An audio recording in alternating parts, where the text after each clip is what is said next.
আজকে লুচি আর সুজি বানিয়ে ঠাকুরকে ভোগ লাগালাম। তো হ্যালো বন্ধুরা, কেমন আছো তোমরা সবাই? আশা করি সবাই ভালো আছো। আমিও মোটামুটি ভালোই আছি। নতুন আরেকটা মিনি ব্লগ নিয়ে চলে আসলাম, আশা করি তোমাদের ভালোই লাগবে। তো প্রতিদিনের মতন সকালবেলা ঘুম থেকে উঠে আশেপাশে সমস্ত কাজকর্ম কমপ্লিট করে দেখো এদিকে ঘরটাকে আগে গুছিয়ে নিলাম। বিছানাটা উঠিয়ে ঘরটাকে পরিষ্কার করে নিলাম। ঘর পরিষ্কার থাকলে যেমন কাজটাও আগ বেড়ে যায়, তাই না? তো ঘরটা ক্লিন করে তারপর ঘরটা মুছে নিলাম ভালো করে, সবগুলো রুম বারান্দা সব কিছু মুছে নিয়েছি। মুছে তারপর আগের দিনের অনেকগুলো কাপড় ছিল সেগুলো ধুয়ে দিলাম। সকালবেলা কাপড়টা না ধুলে তো রোদ্রু চলে যায়, তারপর তো শুকাতে চায় না, তার জন্য সকালবেলা কাপড় ধুয়ে দিলাম। ধুয়ে চলে আসলাম রান্নাঘরে। যেহেতু আজকে বৃহস্পতিবার, তার জন্য ভাবলাম সকালবেলা সবাইকে জলখাবারটা দিয়ে তারপর চলে যাব তাড়াতাড়ি ঠাকুর ঘরে পুজো দিতে। তো ওইদিকে দেখো চার জন্য জল বসিয়ে দিয়েছি, গরম জল। তো ওইদিকে রাত্রেবেলা আমি সব বাসনপত্র ধুয়ে একদম জায়গা মতো গুছিয়ে রেখে দিয়েছি। রান্নাঘরটাও পরিষ্কার করে রেখেছি। যেহেতু আজকে বৃহস্পতিবার, ঠাকুর দিতে অনেকটা সময় লাগবে, তার উপরে আমার আরেকটা কাজ আছে, তার জন্য ছেলেকে সকালবেলা ম্যাগি বানিয়ে দিয়েছি দেখো, আর শ্বশুরমশাই শাশুড়িমায়ের জন্য চা বানিয়ে দিয়ে দিলাম।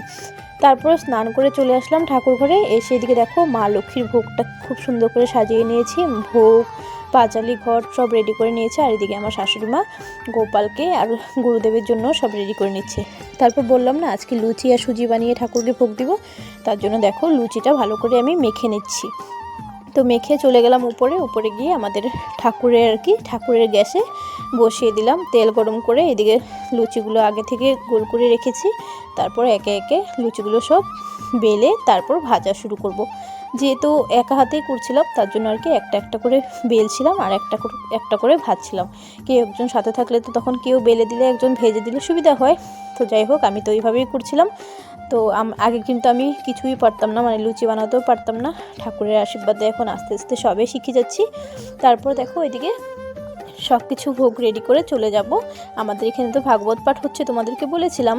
তো ওখানে আজকে বলেছে 56 ভোগ দেবে, তো সবাইকে বলেছে গোপালের জন্য সবাই ঘর থেকে কিছু কিছু আয়োজন করে নিয়ে আসতে। তো আমার সাধ্য অনুযায়ী আমি গোপালের জন্য লুচি আর সুজি, তার সাথে লাড্ডু আর মিষ্টি নিয়ে গিয়েছিলাম। তো এদিকে দেখো গোপাল সোনা বসে আছে কি সুন্দর করে, আর সবাইকে অনেক মানুষই নিয়ে আসছে ভোগ। এদিকে সবাই একে একে ভোগ সাজিয়ে দিয়েছে। তারপর ভোগটা দিয়ে চলে আসলাম আবার ঘরে। যেহেতু আমি সকাল থেকে এগুলো করতে করতে অনেকটা বেলা হয়ে গেছে, আগে তো ঘরের পুজোটাও দিতে হবে, তাই না? সবাই বলছিল, মানে আমার শ্বশুরমশাই বলছিল ভোগের টাইম পার হয়ে যাবে, তার জন্য আগে ভোগটা দিয়ে আসলাম। গিয়ে দেখি অনেকটা লেট হবে ভোগ, তার জন্য আমি চলে আসছি। এসে ভাবলাম মা লক্ষ্মীর পুজোটা দিয়ে দিই। তো এদিকে প্রথমে ঘরটা বসিয়ে দেখো পাঁচালিটা পরে নিয়েছি। পাঁচালি পরে ঘটের উপরে পাঁচালিটা রেখে মাকে সিঁদুরটাও পরে নিলাম।